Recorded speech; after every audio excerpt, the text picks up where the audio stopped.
Dawn slid over the marsh like a soft ribbon, and the reeds leaned as if listening. Dragonflies drew silver loops above the dark water. A gentle breeze passed by, and the scent of wet earth rose like a warm greeting. Sunlight stroked the leaves, and the cattails shook off dew. In a hollow beneath a flat stone lived a small toad with a wide mouth and a speckled back. His name was Mottle because his skin looked like rain freckles on river rock. He was not quick and he was not grand, but he was steady and curious. He listened more than he leapt, and he watched the marsh the way a patient gardener watches a simple plot. Mottle loved the quiet edges. He knew where minnows hid under drifting weeds. He knew where snails climbed to sip sunlight. He knew where the water thinned so gently that a heron could walk like a thoughtful king. When the light softened, he sang low notes that rolled like smooth pebbles. The little ones gathered under lily leaves to listen. They were round tadpoles with bright eyes, and they believed him because his voice made their hearts feel safe. He told them that kindness swims farther than fear. He told them that a steady mind was a good raft when wind troubled the water. The tadpoles wiggled with agreement, and their tiny mouths made smiles that only water could hold. Above the marsh rose a cliff with a ledge like a giant's step. From that high place, a young hawk watched the fields. His wings were long and keen, and his eyes were sharp as new thorns. He was called Storm Eye because he liked to fly when the wind grew wild. He drew glittering circles and folded his wings to dive through the sky like an arrow let loose. He hunted mice in the gold grass. Sometimes he skimmed the edge of water and took a frog with a swift claw. He bragged to the clouds that no one escaped his shadow. He told the wind that he was the fastest streak the sky had ever painted. Mottle disliked bragging, yet he did not hate the hawk. Hunger is a visitor to every creature. Still, his heart beat faster whenever a sharp shadow slid across the water. He hid in the mud and kept still. He taught the little ones to hush when the light went sudden and cold. Many mornings passed, and the marsh kept its rhythm. The herons stalked with slow patience. The dragonflies stitched bright letters only they could read. The water wove quiet patterns between reeds. Yet the hawk came lower each week, as if he wished to know the marsh's secret names. One noon, the sky was blue as a polished shell. Storm Eye cast an oval shadow that glided over Mottle Stone. The little toad felt the air grow tight. The hawk hovered, and the water trembled with his wing beat. Mottle tucked his legs and became a lumpy stone. He held his breath and let the sunlight warm his back. A beetle crawled across his nose, and he did not move. Storm Eye searched for a twitch. His claws flexed like little hooks. A heartbeat passed, and then another. A whisk of wind changed nothing. The hawk dipped, snatched an empty shimmer, and shot upward with a sharp cry that tasted like pride and sand. After that day, Storm Eye steadied the marsh from above. He marked the whitest stones and the green gaps. He told himself that patience is also a hunter's claw. Evening came with soft colors, and a thin cloud floated like a veil. Mottle climbed to his stone to sing, for the little ones loved bedtime songs. He lifted his head and let his voice roll. A gentle hush settled over the water, as if a careful hand had smoothed the ripples. That was when Storm's Eye dove, quiet as falling ash. His wings bit the air and his claws opened. Mottle saw a flick in the dark water, and he sprang sideways. The hawk's grip caught only a ribbon of foam. The splash rang like a bell, and the bell said almost. Mottle told his friends about the hawk's new hunger. Old Shell the turtle nodded and said that the sky is wide, but the water is deeper. Lilt the dragonfly shivered and said that shine can be both shield and lure. Bristle the hedgehog, who often nosed along the bank for seeds, puffed a little and said he would watch the grass paths. They agreed to warn one another if the shadow fell long. They did not want to hate the hawk, for hunger drives even the strong. They only wished to keep the nurse pools safe and calm. Days passed. Storm's Eye learned the timings of the marsh. He learned when the heron left its post. He learned where minnows danced. He learned that the small singer with the round voice was clever, and a prickle rose under his feathers. He whispered to the wind that speed of wing must master speed of mind. The wind gave no answer. It moved over the reeds and made little hands of every blade. Morning broke bright after a night of rain, and drops clung to every blade. The marsh wore a necklace of clear beads that winked when the sun looked down. A gentle breeze passed, and the surface dimpled with small rings. Mottle sat half buried near his stone and watched dragonflies write their quick alphabet. He felt calm because rain had muddied the water, and cloudy water could hold a secret. He planned a lesson for the tadpoles. He would tell them that water remembers footsteps, and that quiet paths save small hearts. He would tell them that patience can be a kind of courage. A hard shadow pushed across the mud. It was not the heron's thin needle. It was the clean edge of a hunter's wing. Mottle stilled. Storm Eye had returned with a plan. He did not dive at once. He glided and watched for a tremor. The toad held himself like a thought. A bubble slid from his nose and drifted among many bubbles left by rain. The hawk dipped and closed on emptiness. He rose and bit the wind with a small cry. He changed his path and tried again. Another bubble wandered, and he struck water that lied with its lights. He climbed higher, and the tiny rings below looked like laughter. The hawk ate a fish upon the ledge to cool his temper. He told himself that today he would learn the trick. He returned to the marsh and waited where reed shadows made a broken net. When the sun leaned west, Mottle climbed onto the stone again. He looked like a lump of moss upon a brooch. He kept his eyes half closed. He breathed in slow threads. Then he did something new. He let his song begin, not from his mouth, but from his foot. He tapped once, and twice, and then many times in a simple pattern. The taps shook the stone. Little rings rose from the edge, as if a small school had stirred. He tapped again, and then went still. Storm Eye's head turned, and he dropped to catch the phantom school the stone had promised. His claws met only circles that fled. Bristle came to the bank and sat with his nose up.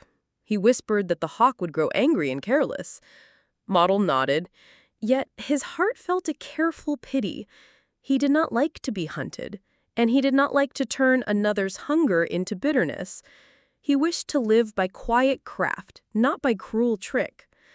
Lilt balanced on a reed and let her wings hum like a far river. She said that dragonflies can braid light. She offered to blur the water at the right moment. Old Shell lifted his heavy head and said that a good plan is a bridge, not a wall. The three old friends looked at one another and smiled the kind of smile that warms in the chest.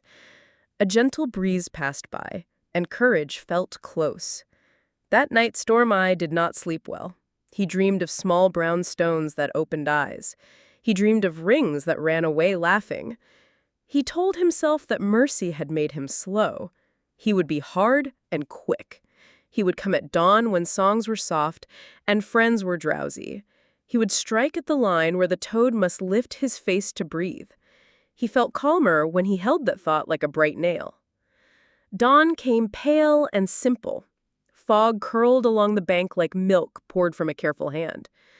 A gentle breeze passed by, though even the breeze sounded hushed, as if it feared to disturb the white cloth of morning. Mottle rose with sleepy bones. He moved to the surface and felt the fog kiss his eyes. He listened before he sang. The heron's feet whispered in the distance. The snails made thread sounds as they climbed. He did not hear wings. He let out a small note, and it hung in the fog like a lantern. Storm Eye came from the fog like blade under silk. He did not call. He did not circle. He drew one straight line. His claws opened to scoop the singer. At the last instant, Mottle opened his mouth wide and blew the biggest bubble he had ever made. The bubble lifted, round and shining, and it held his face for a breath. The claws closed on the bubble, and it burst with a soft slap. Water kissed the hawk's eyes with surprise. He jerked, and his grip slid past the true skin by the width of a coin. The toad slipped under, touched the safe mud, and lay quiet until the fog thinned and the light warmed again. Old Shell watched from a shadow and saw that pride had trapped the hawk more surely than any reeds. He told the little ones that learning is faster than hunger. Mottle rested and let his heart slow. He felt a new plan grow. He could not win each day with a fresh trick. He needed a true answer, not only a quick answer. He looked at the marsh like a builder. If a small one cannot outrun, he thought, the small one can outshape the path. At dusk, the friends gathered by the bend. Bristle brought small, dry twigs. Lilt brought a string of reeds. Old Shell brought patience. They worked by the last light. Mottle asked them to help him shape a raft no larger than a cushion, made of reeds and tied with grass. They tucked a pebble inside to give it weight. Upon the raft, they placed Mottle's cast skin, which he had shed that morning and folded like a tiny coat. They wetted it so it gleamed. To a hawk above, it would look like a toad resting at peace. When the moon rose faint and sweet, Storm Eye glided over the bend. He saw a small shape upon a little mat. It looked heavy and safe. He smiled without humor and dropped. His claws struck and the mat flipped. The cast skin folded under his grip like a limp leaf. The pebble slid off and sank. He lifted nothing. For a heartbeat he did not understand. Then understanding burned his pride like salt. He rose and vanished into the dark without a cry. Mottle watched from under the root. He did not cheer. He only breathed. He felt the marsh breathe with him. He looked at his friends and saw that their faces held hope, not gloating. He climbed onto the stone when the hawk was gone and sang a soft song for the little ones. The notes were small and round and dear. They told the tadpoles that clever hands can be kind hands. They told them that a gentle mind can be a strong shield. The tadpoles listened with bright eyes that reflected starlight. The marsh felt like a wide room where every wall carried a friendly whisper. The next day, the wind returned with a playful voice, and the reeds swayed like dancers. The sun stroked the leaves with warm, patient fingers. A gentle breeze passed by, and birds stitched their flights across the blue. Storm Eye sat on the ledge and felt thinner than his shadow. He had chased a small singer and caught only shine. Pride tugged one way, hunger tugged another. Something softer tugged too, and it did not feel like loss. Old Shell watched from a flat rock and knew the tired weight of regret. He swam to Mottle and said that even hunters can be students when the lesson is quiet enough. Mottle nodded. He felt no wish to sting the hawk again. He wished to end the trouble without teaching fear. He decided to speak if the moment opened. Afternoon turned the water the color of ripe wheat. Storm Eye drifted low, not hunting, only thinking. He followed the curve of the bank and saw the flat rock. On that rock sat the toad with his speckled back, no larger than a curled leaf. Mottle did not hide. His heart beat strong, but his voice was calm when he called. He said that strong wings can darken a pool that nurses small breath, and that a song is a lantern for the little ones when dusk leans down. Storm Eye hovered with surprise. He heard no hate in the toad's voice. He landed on a leaning branch and folded his wings. He asked why a small one would dare to sing near danger. Mottle answered that songs keep small hearts steady and that tricks alone are thin. He said the marsh had lent him its hands, He asked the hawk to hunt the field paths and the stone breaks where lizards sunned, and to leave the nurse pools in peace. Storm-eye listened. He felt his pride like a quick cloud and let it pass. He nodded. He said he would not fly his shadow over the nurse pools while the little ones learned to breathe. He did not make a speech, he only promised, and the promise felt clean. With that promise, the days eased. The little ones learned to read the shade of a cloud and to follow a dragonfly's path. Mottle showed them how to choose a hiding place and how to choose a friend. Sometimes Storm-eye perched at the edge in the quiet hour and listened. He hunted the fields and found that patience gathers prey as surely as speed. He felt taller and smaller at once, which is how a heart feels when it learns something true. One afternoon, a hard storm came from the horizon. Rain laid many hands on the water, and a nest of minnows washed toward the open. Mottle leaned his body so they could grip his back. Old Shell pushed from below like a sturdy hill. Lilt flashed signals that shone even in the dim. Storm-eye struck the water far from the little ones to split a fiercer wave. His wings beat low until foam thinned. When the storm passed, a gentle breeze returned, and every heart felt larger. That night, Mottle sang a new song. It said that wit keeps you alive when danger quickens. It said that pride dims a bright eye if it is not watched. It said that even a hunter can lay down a shadow and pick up a light. It said that friends are reeds that hold the bank in a flood.